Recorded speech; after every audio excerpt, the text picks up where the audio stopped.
रामनाथ जी को शहर में आए अभी 2 साल हुए थे।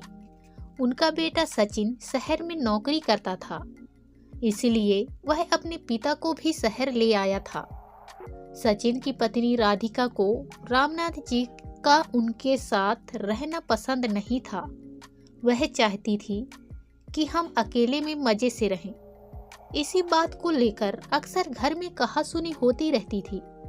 एक दिन राधिका घर का काम निपटा रही थी, तभी रामनाथ जी के हाथ से एक शीशे का ग्लास गिरकर टूट गया। राधिका को बहुत गुस्सा आया। वह बोली, बाबूजी, आपको दिखाई नहीं देता कि मैं सारा दिन घर का काम करती रहती हूँ और आप नुकसान करते रहते हैं। अब कौन यह समेटेगा? राधिका की बात सुनकर रामनाथ जी बोले, बेटी, मैं साफ कर देता हूँ। यह कहकर रामनाथ जी कांच के टुकड़े समेटने लगे। तभी एक कांच उनके पैर में चुभ गया। खून की धार फूट पड़ी। रामनाथ जी ने किसी तरह कांच का टुकड़ा पैर से निकाला और बहू को आवाज दी। राधिका आई और खून देखकर चिल्लाने लगी, ये क्या किया? सारा फर्श गंदा कर दिया। दवा लगाइए, इस पर जाइए अपने कमरे में। मेरा काम और बढ़ा दिया। रामनाथ जी लड़खड़ाते हुए अपने कमरे में पहुंच गए। सामने टेबल पर उनकी पत्नी की फोटो रखी हुई थी। उसे देखकर उनकी आंखों में आंसू आ गए। जब वह जिंदा थी तो रामनाथ जी को कभी एक गिलास पानी नहीं लेने देती थी। उनका बहुत ख्याल रखती थी। शाम को जब सचिन घर आया तो राधिका ने उससे सारी बात बता दी।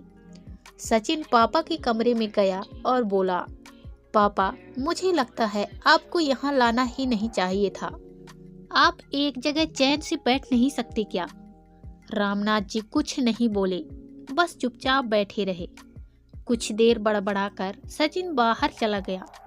रामनाथ जी कहीं अतीत में खो गए। जब सचिन पैदा हुआ था, उन्होंने पूरे गांव को दावत दी थी। उनकी पत्नी यशोदा ने बहुत लाड़ प्यार से सचिन को पाला। सचिन जब थोड़ा बड़ा हुआ तो रामनाथ जी उसे अपनी साइकिल पर बैठाकर स्कूल छोड़ने जाते थे। गांव से दूर बड़े से स्कूल में उसका दाखिला करवाया था। दोपहर को खेत में काम करते करते हमेशा घड़ी देखते रहते थे। जैसे ही सचिन की छुट्टी का समय होता, उससे पहले ही स्कूल के गेट पर पहुंच जाते थे। सचिन को घर पर छोड़कर फिर साइकिल उठाकर भरी दोपहरी में खेत पर जाते और रात तक मेहनत करते थे। सचिन जब 5वीं 8वीं क्लास में आया तो एक दिन अपने पिता से बोला, पिताजी, आप मुझे स्कूल छोड़ने मत जाया करो। मेरे सारे दोस्त मजाक उड़ाते हैं। आप मुझे एक साइकिल दिलवा दो। यशोदा जी ने बोला, अच्छा, अपने बाप के साथ जाने में शर्म आती है। कोई साइकिल नहीं मिलेगी। जाना है तो पैदल जा। रामनाथ जी ने सचिन की बात को समझकर उसे साइकिल दिलवा दी। धीरे धीरे वह पढ़ लिख गया और शहर जाकर नौकरी करने लगा। रामनाथ जी से अब काम नहीं होता था। सचिन हर महीने कुछ पैसे भेज देता था।